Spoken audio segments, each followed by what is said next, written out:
Recently, Daniel Cormier shared his weight loss journey on his Instagram leading up to his trilogy fight against Stipe Miocic. He posted this on his Instagram with the caption, "Quick peek into my journey from April to now. I was on that big boy diet, but today I feel ready to go. It was tough, but we got back into shape and ready to fight. At Crazy Bob Cook and I didn't know what we were gonna do, LOL. But we got it. Let's effing go." Khabib reacted and commented on the post saying, "My fat friend." Luke Rockhold has confirmed with Ariel Helwani that he will be returning back to action. He previously considered retirement following his vicious KO loss to Jan Blachowicz in 2019. He has mentioned that he is interested in a rematch against Chris Weidman at middleweight. Chris Weidman, after his unanimous decision win over Omari Akhmedov, speaks on his performance at the post-fight press conference. You know, I really felt great, like in sparring and stuff, doing a lot of that different type of motion and movement on the feet. But the goal with this one was, you know, I knew my bread and butter is the wrestling and takedowns. So the goal was just to kind of stay relaxed and not play too much on the feet. You know, a lot of my fights in the past, I'm winning on the feet, then I got caught, you know, just trying to go for it and be exciting. And so the goal was to try to get to my bread and butter this time as much as possible. It was just such a weird fight, man. It was so sloppy. Every time I got to his legs, it was like I was like a little bit off, like a little bit too low on the leg or a little bit too high. The weight was just off. It turned into like a sloppy fight. But it came down to that third round. I was able to dig deep, you know, and come up with a W. Even in the second round, when he was getting to the single leg, I kept going for this new choke I was doing, and every single damn time I was going for it, he just took me down. I'm like, damn it, what am I freaking doing? Stop doing it. I have to get back to my overhook and wrist. But you know, I went for it. It was a scrappy fight. I'm just happy to get back inside the octagon and find a way to win. He was strong as hell. You know, he's a scrappy guy. He hasn't lost in 6 fights, so it was good to get out there and start over again in the middleweight division.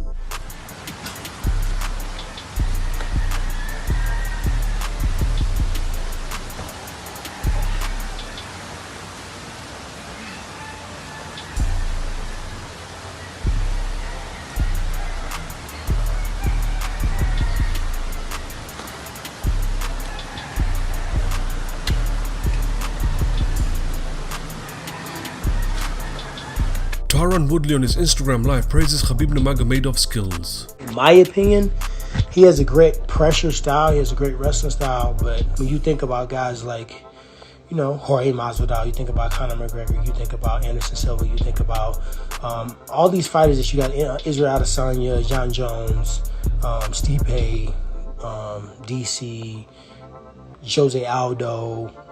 It's only 2 guys that, to my knowledge, that's been very, very, very, like, highly regarded, and it wasn't because of their punching power, and that's Khabib, and I'm just going to say one other person. Khabib's a little different because he's the only fighter I've ever seen go that many fights at that level, fighting that level of competition and go undefeated, and he may have never lost a round. I don't know if he's ever lost a round, so that's remarkable. If he walked away undefeated, he would be the first in the UFC that was fighting for titles, fighting against the high level. Now, I don't know the stats. If somebody went 10-0 and walked away, if somebody was undefeated outside the UFC, I don't know. It ain't my business. I don't need to know that. Good morning, boys and girls. It is about 5 a.m. I couldn't really sleep, so I figured I'd hit the sauna. Just thinking about life, thinking about my career, thinking about that last fight, thinking about you guys and the overwhelming support and love that you guys have shown me over the last couple days. I've been somewhat trying not to watch it too much because I just want to focus on being with my wife and my son because I missed them so much during this last training camp. But I just want you guys to know your love, your comments, your DMs, they're not falling on deaf ears. I see them. I appreciate you guys. I love you guys. The best is yet to come, and I will see you at the top. Ben Askren on his Instagram speaks on if he has had any regrets in his MMA career. So the question of the day is, would I have done anything different in my MMA career? That's a really interesting question. So as far as the career path that I took, had I been able to foresee the future? I don't think so, right? When I was 3-0 and Bellator offered me that deal, I thought that was a really great deal. I thought it was an outstanding opportunity, which it was, right? My time in Bellator went really well. At the end of that, when my negotiation came up, you know, it didn't work out with Dana and the UFC. I don't really, to this day, I still don't know why. So I couldn't change that. I found a great home and won championship. Everything went there. I retired. I came back. So from that perspective, I wouldn't change anything. You know what? The one thing I think I would have changed if I could go back, I didn't ever think I was going to fight till 2019. I never thought that would be the case. I'd be retired way before. I never really had a great jiu-jitsu coach until really the end of my career when I found Mark Lehman. I really enjoyed him. But before that, there was really a mix of different jiu-jitsu coaches at Rufus. And I think my potential to choke people out went untapped. You know, I was the best pinner in modern era in college wrestling. And I think if I would have, say, went to work with the Danaher Death Squad or Marcelo Garcia, I could have really tapped into that at a much higher level. So, but then at the same time, obviously, I really liked being coached by Duke. That was going well. And I always thought, hey, I'm good enough on the ground. I need to, work on the striking into the takedowns.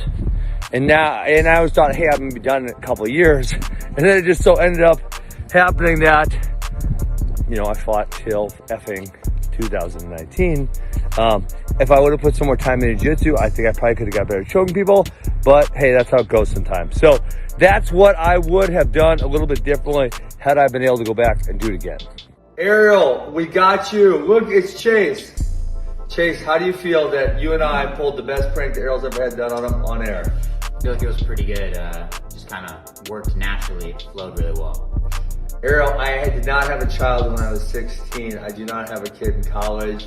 Here's proof that it was in fact Chase.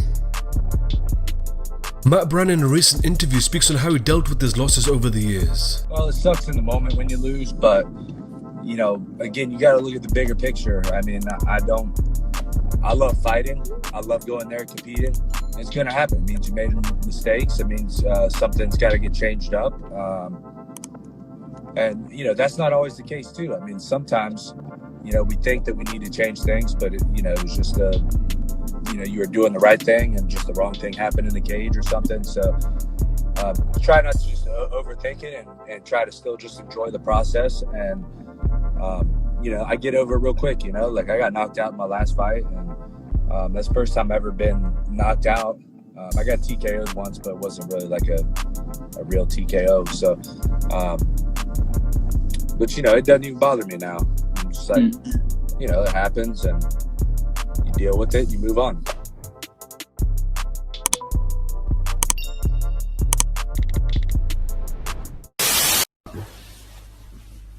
What? What'd you say? You getting smart there?